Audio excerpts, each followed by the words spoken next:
Miguel Ángel Vargas, eres profesor de biología en el Departamento de Ciencias del CDP Santa María de los Ángeles. Así es. Hermano mayor de la salud, Sí. cofrade, experto en botánica cofrade.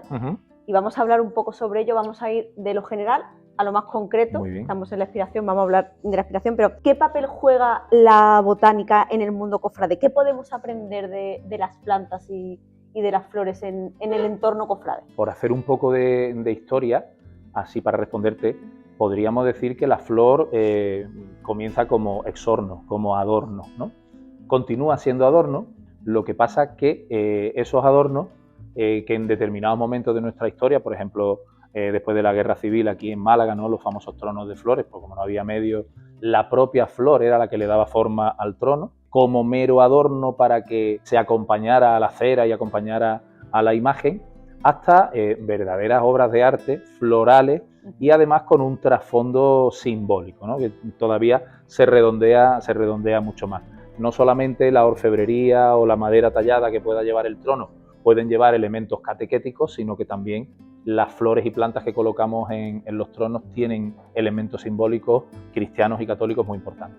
Sí, tú antes me comentabas eso, que siempre nos quedamos en el exorno floral, en lo estético, sí. Pero hay un mensaje, claro, un significado simbolismo católico detrás, ¿no? En todo esto. Quizá no de todas las flores, pero es verdad que tenemos una larga tradición, tanto de plantas bíblicas como de la propia tradición cristiana occidental, en la que se le han ido atribuyendo simbologías a determinadas plantas y flores. Es verdad que es un mundo más desconocido, ¿no? Y por eso es importante ponerlo en valor, ¿no? Porque yo creo que si vamos a ver una imagen a la calle, vamos a ver un trono y analizamos un poco más en profundidad todo lo que nos representa y nos metemos también en la parte floral o en la parte de las plantas, pues todavía se redondea mucho más lo que se quiere significar. Claro, no es lo mismo la flor que puede utilizar para un Cristo que para una Virgen, los colores, los días de la Semana Santa, hay toda una mezcla muy bonita. Si la expiración hubiera que definirla a través de la botánica, ¿cómo se podría definir a la cofradía? Hombre,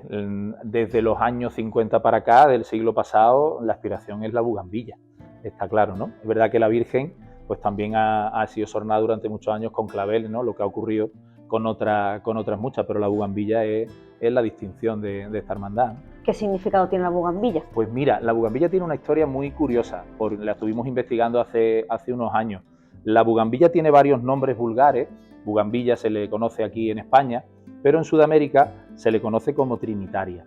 ¿Por qué se le llama trinitaria a esa flor? Porque los que montáis el exorno de vuestro trono veréis que la flor de la bugambilla en realidad es una flor compuesta que está formada por 3 florecitas blancas muy pequeñas y lo que vosotros realmente utilizáis como exorno son unas hojas que se llaman brácteas que están transformadas y son de colores, ¿no? Dentro, junto a cada bráctea, hay una pequeña florecita blanca, ¿no? A mí me gusta decir que tenéis, en lugar de un exorno floral, tenéis un exorno foliar, porque utilizáis hojas de colores que son las que tiene la bugambilla. La bugambilla tiene una historia muy bonita y representa a la Santísima Trinidad. Ese es su simbolismo cristiano y católico, ¿no? Pues qué preciosidad llevar una flor que representa a la Santísima Trinidad con Cristo expirando en la cruz en el momento máximo de entrega, ¿no? La descubren en el siglo XVIII en una expedición que capitanea un tal Bougainville de apellido. Commerson, que era el médico naturalista que iba en esa expedición, la primera expedición francesa que da la vuelta al mundo, pues se descubre en Brasil. Y hay otra intrahistoria todavía más curiosa, y es que la amante del naturalista se embarca en esa expedición disfrazada de hombre. Aquella mujer se llamaba Jeanne Barret, y es muy posible que fuese ella y no fuese Commerson el que descubriera la bugambilla. La descubren después de unos meses, la expulsan de la expedición. Hay varios libros que hablan de esta mujer y esa es un poco la historia de cómo se descubre la bugambilla. Poco a poco llega a Europa con la cantidad de variedades y bueno, ya sabéis que se utiliza en muchos jardines, es una planta muy robusta que resiste bastante bien la sequía y que tiene pues esa particularidad y esas flores tan curiosas, ¿no? Que vosotros utilizáis, según hemos investigado, a partir de los años 50. Iba justo a preguntarte eso, sí, porque es una flor muy característica de la expiración, sí, pero la vemos sobre todo en el trono. No tengo yo ahora mismo en mente la utilización de la bugambilla en las proporciones que se ven en el trono del Cristo de la Expiración en otros tronos de Málaga o incluso en otras Semanas Santas de Andalucía? Por lo que conozco, que la que conozco un poco más en profundidad es la de Málaga, sí es verdad que la expiración es la que marca un poco las diferencias en cuanto al uso continuado de la bugambilla. Pero es verdad que el Cristo de Mena y el Cristo de los Milagros durante unos años también utilizaron las bugambillas. Teniendo en cuenta que los años posteriores a la Guerra Civil son años de carestía, años de mucha necesidad, pues tampoco había mucho dinero para gastártelo en flores, ¿no? Pues acudíamos a las pitas, acudíamos al corcho, se acudía a lo que te encontrabas en el campo, los tomillos, los romeros y la bugambilla, pues seguro que en esta casa pues había gente que tenía jardines o que conocía a gente que tenía bugambillas y que seguramente pues no costaban mucho dinero. Lo cierto es que investigando en el libro mayor de vuestro archivo, hasta el año 55 aparecen anotaciones de gastos de flores de los tronos. Se hablaba de flores, pero no distinguía qué tipo de flor era. Era muy curioso porque sí que especificaba que para el trono del Cristo, en el año 46, llevó 40 docenas de claveles, que costaron 200 pesetas. O sea, no llevaba bugambillas. Pero es cierto que a partir del 55 desaparece la anotación flores para los tronos, y solamente aparecen flores para el trono. Deducimos que ese trono es el de la Virgen y que solamente la hermandad invertía dinero, 1.250 pesetas, en flores para la Virgen, ¿no? Y hay una foto de Arenas, de un fotógrafo histórico de la Semana Santa y de Málaga en general, del año 53, donde ya se intuyen las bugambillas en el trono del Cristo de la Aspiración. Así que por eso se puede afirmar, sin equivocarnos, que a partir de principios de los 50 esta hermandad utiliza las bugambillas. Has nombrado los claveles, que es la flor de referencia. Ahora vamos a hablar de la Señora en el trono de María Santísima de los Dolores Coronada. Creo, tengo apuntado que antes incluso se llevaba esparraguera, se perdió. Hablemos un poco de qué representan los claveles en este caso, que sí que es una flor mucho más típica y sobre todo en los tronos de vírgenes. Sí, más típica, más conocida, más cercana, más barata, ¿no? El clavel actual que utilizamos en multitud de colores y multitud de variedades es una flor que procede de Asia Menor, digamos, de lo que es Oriente Próximo, ¿no? Como muchas plantas que tenemos en Europa, pues, por ejemplo, todos los cítricos vienen de ahí, limones, los naranjos, etcétera, ¿no? En Málaga, en el Mediterráneo, hay, podríamos decir, claveles silvestres, hay clavellinas, hay un clavel silvestre malacitanus, Dianthus malacitanus, que lo tenemos en nuestra sierra. ¿Qué pasa? Que es una flor muy pequeñita con muy pocos pétalos, que no es el clavel que utilizamos para el esorno. Como curiosidad decir que el clavel tiene de nombre científico Dianthus. Dianthus del griego significa la flor de Dios. Fíjate qué cosa tan bonita, ¿no?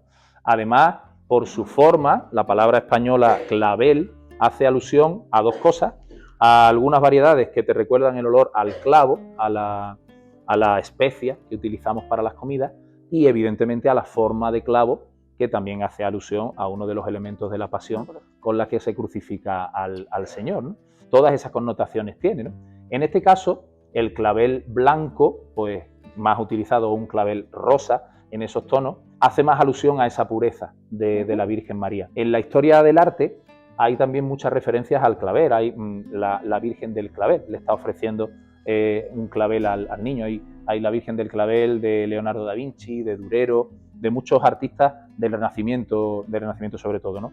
También es un símbolo de amor de ese ofrecimiento de la madre a su hijo, ¿no? Entonces, pues el clavel denostado, porque como es una flor barata, una flor muy repetida, sin embargo tiene un simbolismo desde mi punto de vista muy interesante, ¿no? Yo siempre cuando me preguntan sobre el clavel rojo, el color morado, para mí tiene más sentido litúrgicamente que un Cristo crucificado de Viernes Santo lleve un monte de clavel rojo, porque el color rojo litúrgico es el color de la muerte, el color de los mártires.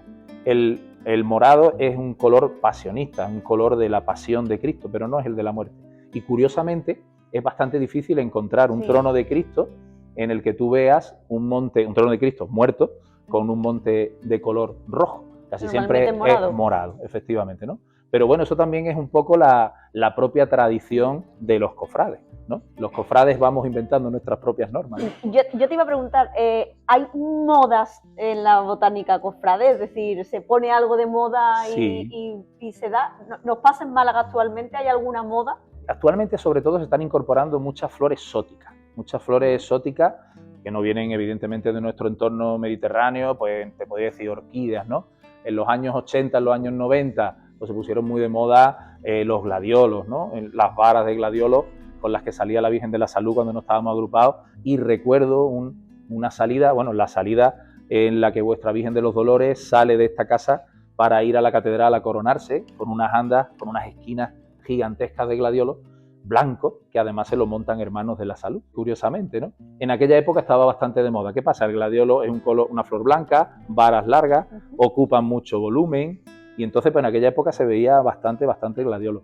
Ahora, orquídeas y flores exóticas, incluso con tonos como muy variados, como muy popurrí, en el que estéticamente pueden estar muy bonitos, pero a lo mejor no tiene mucho fondo simbólico, ¿no? Vale. Con flores a María, que Madre Nuestra es, bueno, pues le regalamos lo mejor que tenemos a la Virgen, ¿no? Y por ahí pues puede ir la cosa.